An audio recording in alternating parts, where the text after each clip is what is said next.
Art, Pasta, and the Eternal City. In part 2 of Al's Italian adventure, we explore Florence and Rome, two of the most sought-after travel destinations in the world. We talk coffee culture, the four pastas of Rome, and tips to visiting the Colosseum and the Vatican.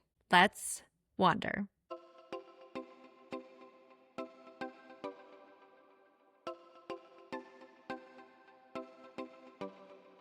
Hi friends, I'm Day, your host, travel lover, deal finder, and storyteller. And this is Wander Every Day, the podcast where real talk meets real trips. Each week, I sit down with some of my favorite well-traveled friends to swap stories. We're diving in on where to stay, what to eat, how to spend your time and money, and how to enjoy exploring the world. Now, let's wander.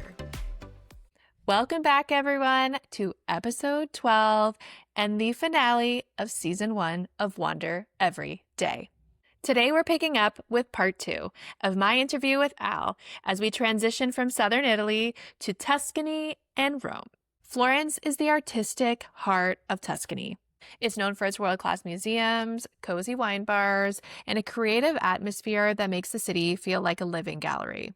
In contrast, you have Rome, one of the most popular travel destinations in the world, and with reason. Known as the Eternal City, Rome offers ancient architecture, beautiful piazzas, and an uncomparable food scene. Think the four pastas of Rome, bold coffee, and streets that pulse with both history and modern life.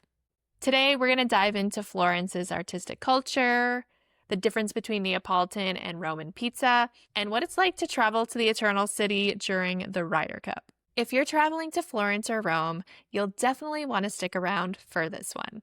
Now let's get into it. Here's part 2 of my interview with Al. After you were in Naples, you went to Florence. So tell us about your time in Florence. Where did you stay? So in Florence, we stayed, I want to say like a 10-minute walk from the Duomo. Like we could see it from outside of the apartment. It was an Airbnb that was within, it's like Florence is like known for those really big doors and the huge like knocks and like knockers and stuff. And so we found a place like that and it was again like 3 stories up. The Airbnb was super cool. It had huge high ceilings, like it was very old, but it was like updated. And so we stayed in this place and it was just absolutely gorgeous. The stairs like over time are kind of like when people walk on them for so much, they're kind of like dipped in the middle, that kind of thing. It was really cool. So we stayed there and it was like pretty much central to everything. It was close to that super awesome sandwich place. It's escaping me now. Oh my goodness. All'Antico Vinaio. So they have multiple locations. And so it was very close to All'Antico Vinaio. And like a lot of people say it's hyped or whatever. I think it's worth the hype. Like we loved it. Like focaccia, sandwich, like amazing stuff inside. I honestly think that if you take like anything from the first 5 in the menu, that probably isn't on rotation or whatever, you're gonna have a great time. You're gonna be super happy with it. We loved it, and I do recommend it. I don't think it's overhyped at all. But we were staying next to this place called Symbio's. Like we had the best coffees there the whole trip. We had breakfast there a couple times. We went there for supper once. It was really, really, really good. It was like a farm to table style thing. And yeah, that was cool too. So we stayed in like that kind of area. Now, where it is, I'd have to look it up. Well, it's close to the Duomo. Is it an Airbnb you'd recommend? Yes, absolutely. Again, no elevators, but par for the course. It's an old building. You can't really expect much. Mm-hmm. But you shouldn't be packing too heavy anyway, especially in the summertime, or like fall. So, just pack light-ish and, you know, if you really need help to bring up the stuff. So a lot of these places you can leave your stuff at the bottom of the stairs. Nobody around, it's fine. But yeah, we had no issues. It was like 2 or 3 stories up. What did you guys do while you were in Florence? So Florence was a lot of us walking around. We obviously went to go to the museums because that was like super important for us to go to the Uffizi Gallery. Yeah, it was so cool. We saw David. Alex was just staring at it for like a good 10 minutes. It was just like so fun. I've been before and every time I'm still like, wow, this is like incredible. went to, we tried some more wine bars, of course, and then we also went to a lot of record shops because yeah, Alex is really into records and record collecting, and he found a lot of cool things. So it's funny, he says this often, and I do agree with him. A lot of the cool things, if you're looking for like why like if you're looking for like the hip area, like if you're looking for like a mile end kind of version of Europe, then, go to like where the good coffee shops are, go to where the record shops are, go to where like the vintage stores are, like those kinds of things. And you'll find just like by walking around, you're going to be on a stone's throw of something. Same thing goes for like where the good food is, right? Like, so yeah, anyway, so that was kind of cool. So Alex found like a lot of like bucket list things. Like he found like some stuff we was like, oh, this is cool. Like I've never heard this before. Had really good conversations with like one of the owners. Drank a lot of wine in Florence. It was good. Um, Naturally. yeah, literally naturally and Naturally. naturally. We probably stayed an extra day than we should have. I think we stayed 3 days. It really depends on what you're trying to do. What's cool about Florence is that if you want to go to Tuscany and you want to do like, like a vineyard tour or something, that could be your home base. And there's a lot of like organizations or there's a lot of organized tours, I should say, that bring you there by bus and then bring you back for the day. So that can be kind of cool. We didn't do that, but it's probably for another trip kind of thing. So yeah, We actually did the museums. opposite. Oh We yeah, stayed in Tuscany and then did a day trip to Florence, and yeah, that is that makes something I sense. would recommend. I would I agree with loved you. that. Loved I it. would I agree love with the you. small town vibes of Italy. I loved we stayed in an Agriturismo, which Yeah. in Italy is a bed and breakfast on an active farm or winery. And it is an experience unlike any other, especially if you're looking for authentic accommodations. So we stayed in San Gimignano, and right outside of San Gimignano, which is a hilltop town, there's a train station, and that took us directly to Florence. So it was really easy. Highly recommend. I've been to one of those as well, and I really enjoyed them. Um, like you said, it's like a pretty authentic experience, and a lot of the times they have like a pool on site, or like they'll have like the local dog that like takes care of like the pasture or whatever, and like it's really cute. Like it's super nice. It's like usually with this majestic, docile beast that like just wants to be around you all the time. Mm-hmm. Yeah, I've really enjoyed that. I actually do recommend that as well. But again, different kind of trip if like you want to, just have access to a train and kind of hop on, hop off. Yeah, that's why we stayed in Florence. Like Florence is like an art, it's like an elevated artistic city. Like you go because you want to see the art, you want to see like the Medici history, you want to see that kind of stuff, right? There is Mm-hmm. probably a nightlife scene, but it's not something that we explored. Hmm. So, Of all the places I've been in Italy, I think Florence was my least favorite, but that's just because I found it a bit over touristy. well, that's Um, that's exactly how I feel, honestly. Like it lost a bit of its sparkle. Like the market was cool. Like I bought a nice pair of linen pants. Alex bought some leather goods. Like that stuff's never gonna go away and that stuff is still cool. But I agree with you. It's very touristy and it didn't have the same vibe as I had when I had gone even like 10 years ago. I found it changed a little bit. It is also like a student town. Um mhm. so there's going to be a lot of like it's young. Like there's a lot of young people there who are there for like the exchange programs from North America. Like I heard a lot of like Canadians, I heard a lot of like Americans as well. And it's just something that they do, which is pretty cool. But yeah, it's definitely like a younger scene. Then you've also got like the hordes of tourists with like, the big stick at the beginning of like this is all the people that are following me like ducks and that kind of thing. Again, we went in September, so it wasn't as pronounced, but I can imagine in the summer that it's probably quite crowded. I think that we were maybe a little low key underwhelmed by Florence, but we still enjoyed what we did while we were there. So after Florence, you went to Rome. So tell Yeah. us about your time in Rome. What did you guys do while you were in Rome? So Rome again was another food situation, also a wine situation, and then also a pizza situation. So I'll talk quickly about all of these. Rome, we stayed in like a tiny, tiny Airbnb that was near Campo dei Fiori, which is like a big open market and a pretty big piazza. So really well located. Remember, I had mentioned at the beginning of the pod, I had mentioned how we planned in advance. And I was like, that's weird. There's really not that many accommodations in Rome. Like every time I've been, I used to stay a little more north. I used to stay at this place called Hotel Forte, which was like a walk away from the Spanish Steps. And well, it's called Piazza di Spagna, obviously. And then from there was a metro station that you could just go out and I would walk around and like within 5 minutes I'd be at my hotel. And you know, in that area, it's like all the fancy shops and stuff. But like this hotel was reasonably priced. And even then I was like, wow, it went way up. But I thought that was just like pandemic pricing, like post-pandemic pricing. And then while we were there, we realized, because we saw a bunch of people like dressed up like they were golfing and stuff. We were there during the Ryder Cup and we didn't Oh my know. gosh, you were. Yes. Yes.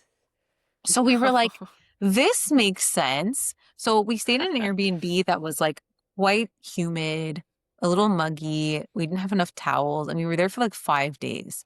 It was like a pull-out couch, and like even when we had booked it, we were like, oh, it's probably not ideal, but this is the only thing that we have within our budget. And then we realized it's because everyone was there for the Ryder Cup. That's why there was like no accommodations available. So we were like, oh Mm. man. So yeah, Rome was very busy when we were there because of the Ryder Cup. So yeah, like tip to everybody, make sure that there's no big sporting event while you're going to be in a major city. And if you're trying to book and you're like, oh wow, there's like no accommodations, it's likely because there's something going on. So Uh-huh. I wish I had known that prior because I would have stayed less time in Rome, maybe spend a little more money to stay somewhere nicer. And at the same time, you know, I would have stayed maybe longer in like Naples or Ischia or something, or like done a day trip somewhere else. Uh-huh. So yeah, no, you know, the Airbnb was just to sleep in, but we were not super happy there. At least the bathroom was renovated, so we felt clean, but it wasn't the best. And we were right off a street that was quite noisy. As you can imagine, all the tourists there for the Ryder Cup were quite noisy at night. Rome started off kind of in a weird way like that. Again, it was my first time. It wasn't my first time in being in Rome. It was Alex's first time. So kind of managing his expectations to be like, hey, like it's not always like this. But at the same time, for me, I was like, oh wow, like I'm staying in a new part of Rome. Like there's a lot of people here. There's a lot of people in general. But I was like, okay, I understand what's going on. But So don't yeah, fret because the pizza, the pasta, and the wine are yes. coming. Yes, they are. So I'll talk a bit about that quickly. So there's three types of Roman pastas. There's amatriciana, there's carbonara, and there's cacio and pepe. But there's also another one that I'm missing. The ones that I was mentioning that are not cacio and pepe, those ones all have guanciale in them, which is like the cured pork, the pork jaw or whatever, the Pasta alla jowls. gricia? Yes, it's the alla gricia. So we were like, we gotta try all of these. So we went to one place for the carbonara especially, and it's called Luciano Monocelio Carbonara.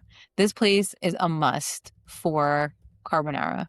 We went there like 3 times because it was so good. That is a recommendation. Yeah, so that was delicious. So we tried that. We had tried a matriciana somewhere else. I don't think we tried the alla gricia while we were there. But they're quite similar. And yeah, so that was amazing. Obviously, you have to try the artichokes, made in the traditional Jewish way, in that quarter of Rome. Very, very important to try that cuisine. It's delicious. If you go to Trastevere, which is kind of like the hip part of Rome across the river, that's where you'll find like a lot of places you could just walk into and like have a really amazing meal. Obviously, stay clear of like tourist traps anywhere you're like near like a big place, like and you have people who are kind of trying to grab you in, then it's probably a sign that like it's not as authentic, it's not super authentic. Tell me about the difference between Neapolitan pizza and Roman pizza. Oh, very good point. Okay, so this is what we want. This is what I want to talk about was the pizza. So Neapolitan pizza is like a fluffy cloud. It like doesn't really hold its shape when you hold it. It kind of like you have to like flip it onto itself to eat. Like it's soft, it's pillowy, it's aromatic, it's beautiful. It's like eating a cloud. And then when you go to Rome, they have the version called Al Taglio, which is basically it's a rectangular pizza. It's got a little more like heft to it in terms of the crust. It's not as thin as Neapolitan. It's actually more almost like bready, for lack of a better word. But they pile on the toppings. It's like so delicious. And we went to Pizzeria Bonci, which I think most people have heard of by now. And like again, a place that people say is overhyped. I thought it was great. I thought it was really, really, really good. And we ordered a bunch of different slices. I think it was a little more expensive than we thought it would be, but honestly, worth it. Like so good. And Pizzeria Bonci, does it sell pizza by weight? Because I know a lot of Roman pizza is by weight. that's exactly it. So that's how it got a little expensive. But it was good. It was worth it. And I think we ordered way more than we like could have. We ordered more than we could eat because we were just two. But like we did it because we had to try it. And of course, like while you're there, there's all kinds of other things like supli, which are like their version of arancini, super yummy, like deep fried rice balls with different fillings. Yeah, as I mentioned, like the Jewish artichokes are a must try, wherever you can get them. Really, like my top experiences were eating all of those different types of food. Did you visit any cool wine bars while you were in Rome? I did. I have to remember the names. Um, Where was your so favorite wine bar on your trip? Maybe I should ask. Vineria Bandita in Naples by far. Okay. Yeah, by far. But in Italy, in Rome, we did try other places. Like we went to Litro, which was pretty good. We had a pretty nice wine there. We went to L'Angolo di Vino. That was another great wine bar. So yeah, I would definitely recommend Circoletto, Litro, or the other one I mentioned, which was L'Angolo di Vino. Those were really, really great. And typically you go to those places before you have dinner. Most Italians eat at like 9 p.m. But yeah, I mean, it's still like cool to like have a drink or and like some snacks at like 6. And then maybe you want to go like around 7:38 for your dinner. That's pretty much when you, because if you do go early, you will be probably one of the only people in the restaurant, and then it only starts to fill up as you're leaving. Tell me about some of the activities you did in Rome. In Rome, we did pretty much like just like a food tour. We did a lot of walking around. We did some shopping. We did some sightseeing, of course. So like you just happened to stumble upon the Trevi Fountain. You just happened to stumble upon the Spanish Steps. Like those kinds of things happen. And that's always amazing, and it's fun to just take it all in. We did a lot of aperitivi while we were in Rome. So we like discovered our love for Campari spritz. Everyone's like big Aperol spritz. I'm a Campari spritz. I find it less sweet, and I really love the bitter taste of Campari mixed with Hmm. the Prosecco and like the soda water. It's so refreshing. And then obviously when you buy these things, every place kind of does their own little thing where they'll give you like olives or chips, nuts. And like that's like a really fun way to just kind of like hang out and like beat the heat like in the afternoon and like just sit down for like an hour and chit chat and hang out and drink like pretty reasonably priced, drinks with some snacks.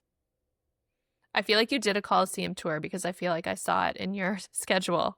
We did. So the Colosseum tour was very interesting because I have a prior experience and it was way Okay. better. So the first time I did the Colosseum tour, I went with my family and it was in August and it was super hot and we didn't have a tour. We didn't know what we were looking at.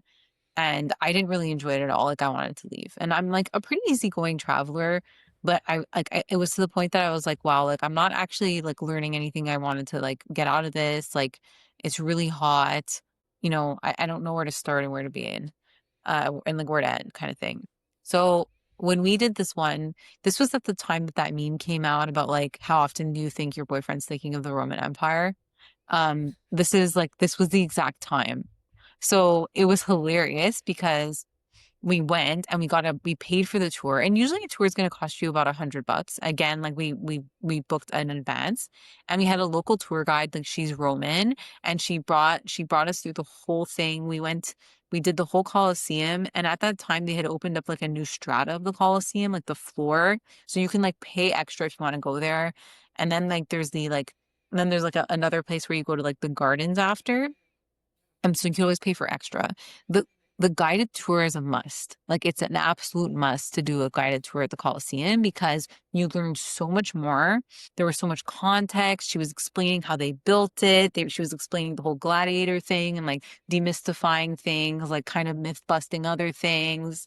She taught us like all kinds of things. Like she was saying, like 50 years ago, she's like, people used to come in here and just hang out. They used to drive their cars through here, graffiti. She's like, no one actually cared about the Colosseum. It was kind of just like a hangout spot, and people would just like treat it like it was nothing. It was just there. She's like, now people actually like really like it and think it's so culturally significant and important that they're like, hey, you know what? Like, we're gonna like preserve it. Now there's all these things like you hear of tourists getting significantly fined for doing something like really silly, like carving some their initials and stuff, which I find extremely disrespectful. But yeah, she told us all kinds of really cool things and a lot of context that like we wouldn't have had otherwise. Um, we kept laughing at the fact that like the Colosseum's made out of travertine, and we're like, we've never heard this word before, and now we were like, we want everything in the house to be made of travertine, and yeah, and like after we left that, he was like, that was so cool. Like that was like one of the coolest things in my life. And then we got home and I was like, are you thinking about the Roman Empire? He's like, yeah, every day since we came back. You are the meme. Yeah, like literally. So the Colosseum tour is a must. Another thing too that's interesting about Rome and all the attractions. I don't know if this is because of the Jubilee. I don't know if this is because of the pandemic. Like I don't really know what the driver was. But a lot of places you have to pay to get into now. Like if you want to go and see like some attractions, like like you have to pay now or you have to do like a massive line. That wasn't really a thing when I had gone to see them. So I think just maybe do your research if there's something you really want to do.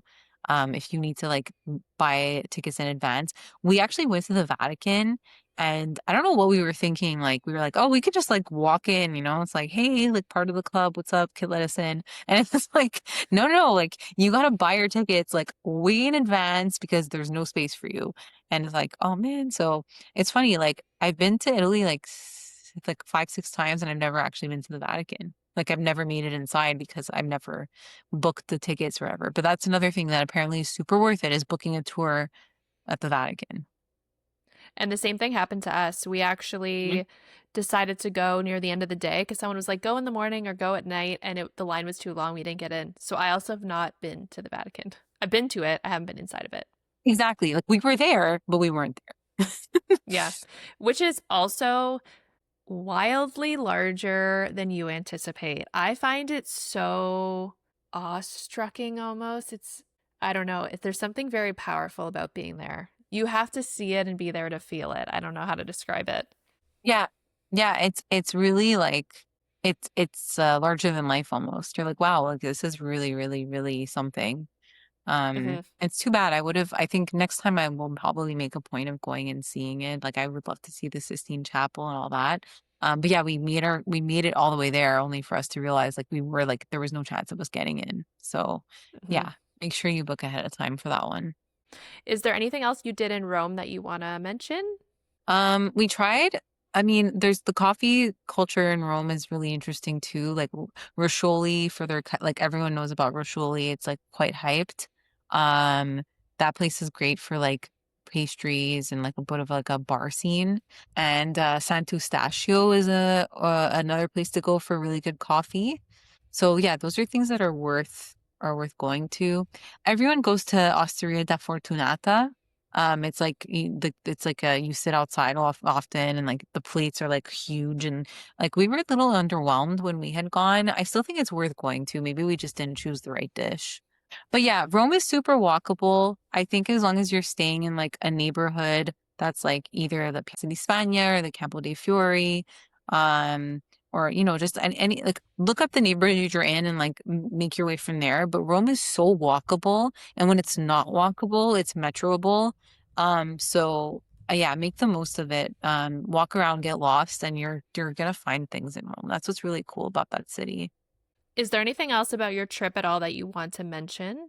I think in general, what I want to say about Italy is that it really is as amazing as everyone says it is. It's beautiful, it's accessible, the people are really nice. I think that there's some cities that are a bit tourist fatigued, but just be respectful, and that'll take you a long way. Appreciate what every city has to offer. take it all in. And another thing too is like, if there's something you really enjoy, make sure to buy it and bring it back. Like if there was like a type of limoncello you tried, bring it back. If there was like we bought these capers that we were like, oh my, like and now we're like we're like rationing them because like we love them so Yes. much. Like like really bring that stuff home because it's the price tag here is like so much more.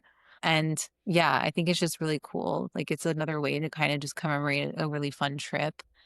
Go in with Uh-huh. an open mind. Remember that sometimes like any other trip, things can go wrong, but you're still in a beautiful place where you're gonna enjoy yourself no matter what. So yeah, I highly recommend for someone's first time to go to the big cities and then to venture off uh to maybe some more smaller towns in subsequent trips. What's a moment you wish you could relive from your trip? Hmm. It's interesting because they're all relivable, but there has to be like a moment. I think for me, it's just being in the piazza with my partner at night. And, you see all the people like selling those things that light up in the air. And like you've got a bunch of people walking on their like their passeggiata and going for aperitivo or whatnot. And for me, it's just like being in that moment and like being with my partner and just like being relaxed and chill and just like enjoying each other's company without anything to think about, no stresses at home with, the renovations or whatever. And yeah, I think I just want to relive being in a piazza with him eating gelato. And yeah, Oh, I think that comes soon. that's such a nice answer. Thanks. Did this trip change anything about how you see the world or see yourself? Well, it definitely made me realize that at the end of the day, everyone just wants to like kind of like have a really nice time and enjoy and relax. And I think we all deserve that time to reconnect with ourselves and to just be. So for me, I think what it made me realize is that like, North American culture is so fast paced and, like it's definitely less it's like that less dolce vita vibe, right? It's kind of like we take off those weeks in the year so we can try to relive that or try to have that kind of experience. I think for me, it just reminded me like, yeah, like let's maybe take the time to have those moments. Like let's have aperitivi on a Saturday afternoon. Let's go and buy all the ingredients and just do it at home and like just kind of like having that slow down. For me, I think that's what I took away. It's just like some of those like rituals, those activities that became ritualistic for us while we were there. We took that home and I think it just we try to replicate that as much as possible and try to find those moments here. What's the next destination at the top of your bucket list? For now, it's definitely France. I've never actually been, and I feel like it's a must. I definitely want to go maybe even northern Italy. I just want to see something different. I love the beach, but I'm open to seeing some more city or like countryside vibes. So Hmm. those are things that are definitely on the top of my list right now. Good answer. Thanks. Okay, we are going to play a game. I'm going to hit you with some rapid fire this or that questions. No overthinking, just say the first thing that comes to your mind. I'm going to call this or that Bella Italian edition. Are you ready? I'm ready. Cacio e pepe or carbonara?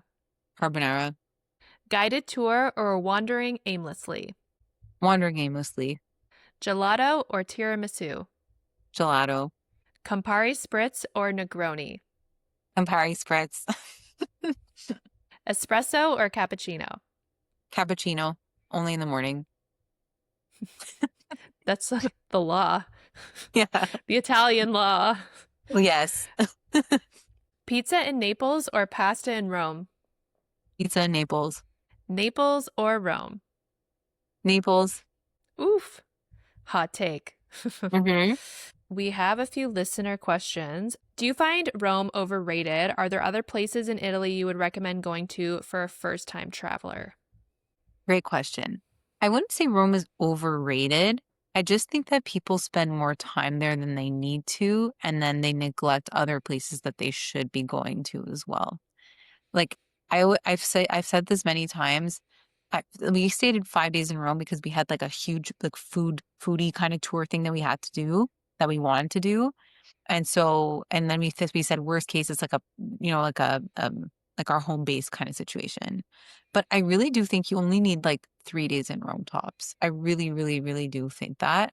And it's so accessible from everywhere. Like really all roads do lead to Rome that if you wanted to go somewhere else, like there's a train that brings you there to back to Rome.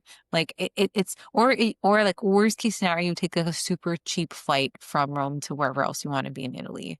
So I really do think that I think that I wouldn't say that Rome is overrated. I think Rome is a must. It's beautiful.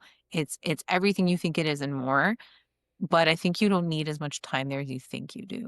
And I do highly suggest to travel around and then make that your ending goal, your end stop before you leave and come home. Good answer. Thanks. Do you have any must-visit restaurants in Italy? Must visit. Okay, so I mentioned it already. I'm gonna say it again, which was Luciano Monosilio in Rome for the carbonara. Uh, Amazing, super worth it. I would go to La Locanda del Vecchio Gesù. I think that's what it was called. Yeah, then it's Locanda del Gesù Vecchio. Very delicious pasta and all that kind of stuff. And then when I mentioned Ischia, I did say I didn't mention necessarily a restaurant in particular. Like I would say get the rabbit dish wherever you can. And if you're really serious about getting a really good one, like if you do some quick research, you'll find ones that are maybe closer to where you're staying in Ischia. So I wouldn't recommend going to one place because you saw it somewhere. I would recommend to going to the one that's closer to you from wherever you're staying. Do you have any recommendations from any restaurants in Italy that you've gone to on previous trips in anywhere in Italy? That I've gone to anywhere in Italy. Oh man, it's so It's hard okay to if the just pick answer is one no. thing. But sometimes you have like those meals and you're like, "Oh my gosh, I'll never forget that night in Capri and I had the best, you know?" Yeah, I mean, oh man, I can't pick one. I can't pick one. I can't say I've had a bad meal in Italy. That's a good answer Yeah, because it's like mostly true. like it's mostly true. Just stay away from something that looks like a tourist trap. And the gelato trick. There's a really specific way of seeing gelato. If the gelato looks like super pretty and like a mountain top with all kinds of decorations, that's not gelato. That's fake gelato. You got to go with the one that's like like you can tell it's been homemade, it's been in the family for generations, that kind of vibe. Yeah. So that's maybe kind of like a flip on your question. Honestly, I think the content you provided today was super helpful for anyone who's going to any of these places or Italy in general. I think it was very insightful. And I always love talking to you, especially about food and beverages. So thank you, Al, for joining me on the pod. And I look forward to maybe having you again soon. Thanks for having me. That brings us to the end of Al's Italian adventure and season 1 of Wander Every Day. From Florence's artistic charm to Rome's bold flavors, it has been such a joy sharing Al's travels with you. To everyone who has tuned in to the first 12 episodes of Wander Every Day, thank you so much for your incredible ongoing support. I have found so much joy this season in receiving messages from listeners that discuss how listening to the podcast has improved their ability to plan for their own trip. I set out on a mission to start this podcast with the intention of helping educate people and bringing real travel advice in a free and accessible way. And I really hope that I can continue to bring the same quality content, if not even better, to future seasons of Wander Every Day.